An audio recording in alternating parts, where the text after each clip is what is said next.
Hey, what's going on guys? This is Dr. Apolly, and today we're going to be talking about rule sets, hopefully for the last time for a long time. And today, now that I've played the game quite a bit, I'm going to give you guys what I believe to be the optimal best rule set. Historically, when I talk about this stuff, people get mad, so I'm going to try and be as clear and impartial and fair as I can in this video. But just warning you right now, this probably isn't going to be the same type of stage lists that you guys have been hearing before. If mine was typical and like everyone else's, I would not be making this video. But I do believe that what I'm saying does make sense and you guys can reason with me at the very least. So here we are, starting with stock and time. It's going to be 3 stocks, 7 minutes. I don't think anyone really has a problem with that. 3 stocks, 6 minutes does feel a little bit short. I don't think I've actually played a game that lasted longer than 3 or 4 minutes. But I'd imagine for some matchups that having 6 minutes would influence more timeouts. 3 stocks, 8 minutes just sounds wrong in principle to me. Like if a set goes to game 5 and each game goes to timeout, we're sitting there for at least 40 minutes. I don't know, it's probably not that big of a deal, but it just sounds wrong to me in principle. 3 stocks, 8 minutes, 3 stocks, 7 minutes probably accomplishes the same thing anyway. But yeah, just because that's a possibility, I'm leaning more towards 3 stocks, 7 minutes. No smash meter. I don't think this is a very controversial call at all either. The smash meter is clearly not designed for competitive play and it changes a lot of what makes Smash unique and how we play Smash, and yeah, I don't think it should be legal. Now in terms of stage hazard, my stance on this still has not changed. I do not believe we should have a hybrid of hazard on and hazard off toggles. And now that the game is out and there actually have been people trying to use the hybrid hazard on and hazard off, there actually are statistics helping to prove my original point. There were 30 reported instances of mix-ups with the rule sets at the first 2GG MSM, and that's only 30 reported instances. I'm willing to bet that there's likely double the amount that actually occurred overall.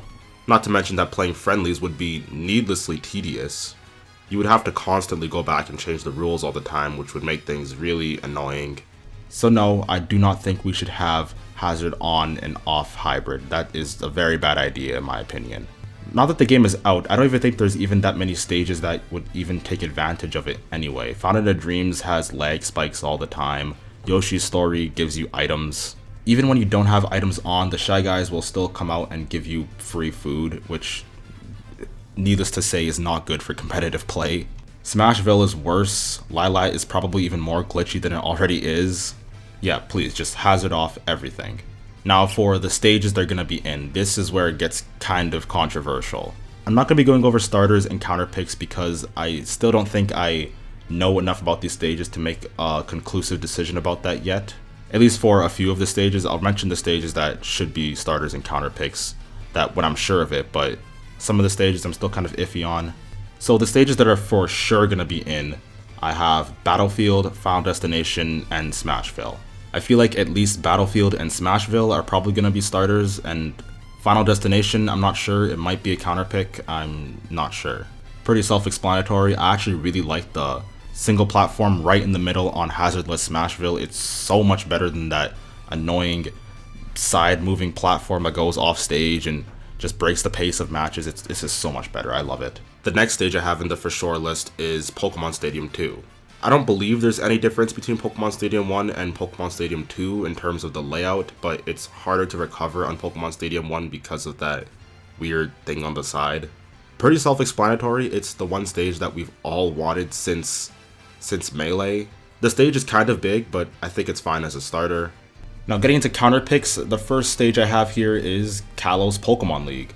Now I was initially against legalizing the stage before, but after I started playing on it, it does have some stuff that does interest me. First of all, the stage is really big, about the same size as Pokemon Stadium. So it's a fair bit bigger than the neutral starter stages that I've mentioned before.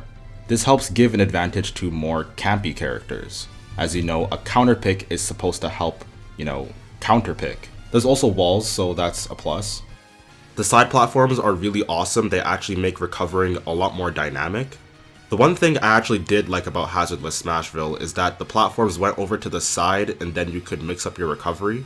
Kalos Pokemon League has that to a lesser extent, but I feel like it's just enough to where it's a viable option.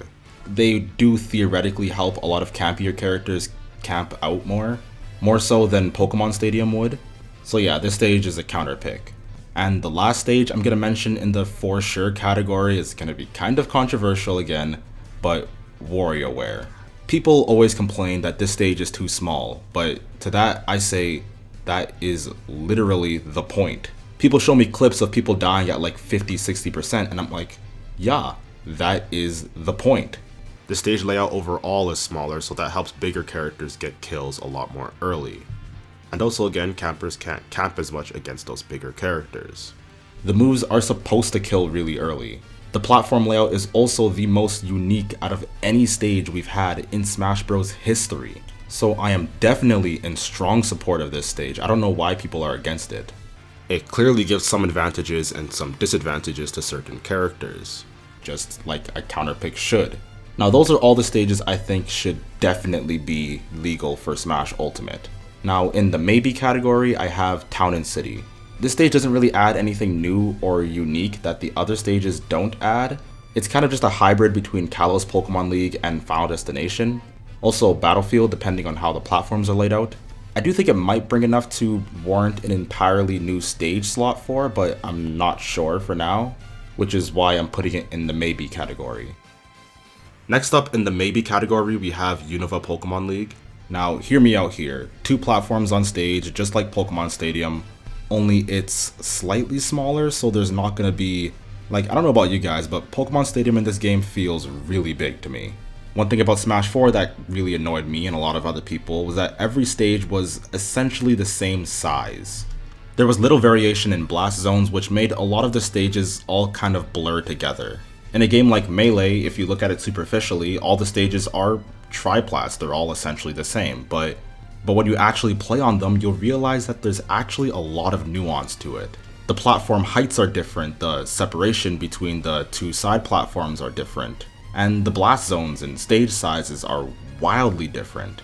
It makes all the stages feel distinct and unique, despite again superficially looking all exactly the same. Not to mention this stage also has walls, and I do think that we definitely need more wall representation. Although it's kind of a hybrid, there's only walls to an extent. Now ironically this stage is quite similar to Pokemon Stadium 2, only the platforms are bigger, there's walls, the stage feels smaller, and I'm not 100% sure about this, but the blast zones also feel smaller. So I think it might work as a good counterpick for Pokemon Stadium 2. The only problem with this stage is that I heard some teleport recoveries get mixed up if you try and ride the stage.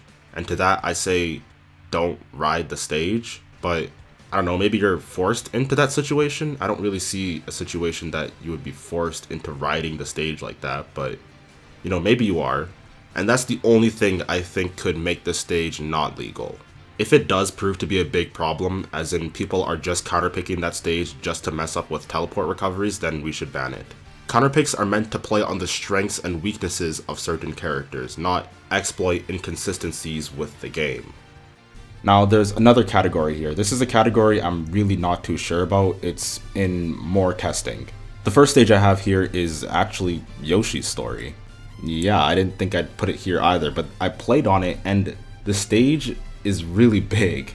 It's kind of like a blown up version of Battlefield. Like for example, Mario can up tilt on the Battlefield platforms and it'll go through the platform, but on Yoshi's Story it doesn't go through, so there's some nuance to it that people could take advantage of. Not to mention again the walls and the stage lip.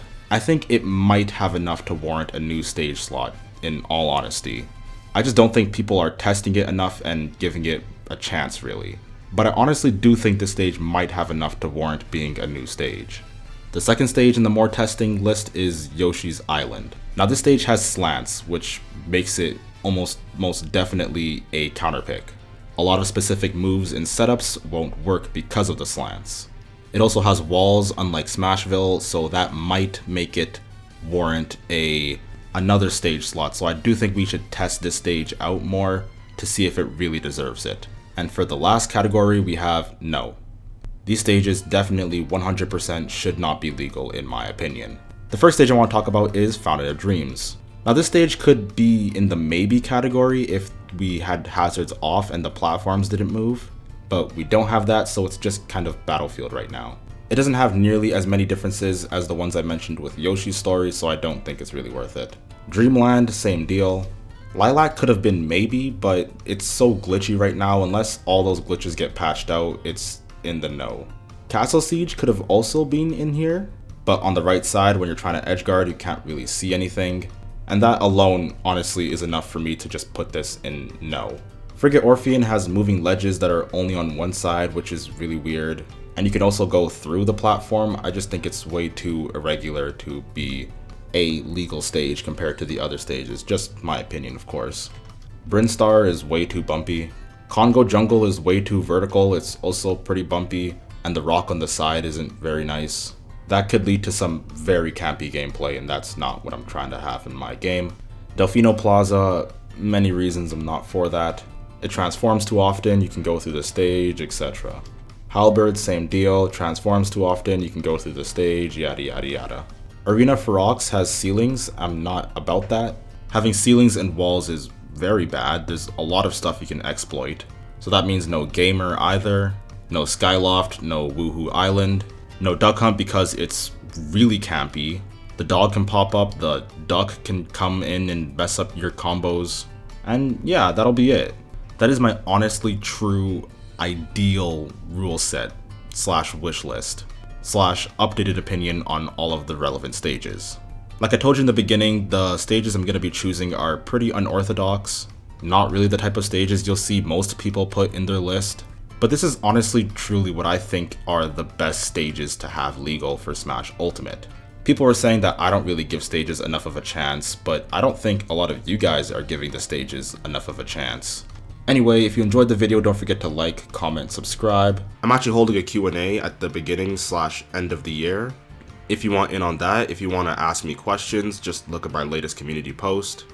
Join my Discord for some fun discussions, and consider supporting me on Patreon. Alright, peace.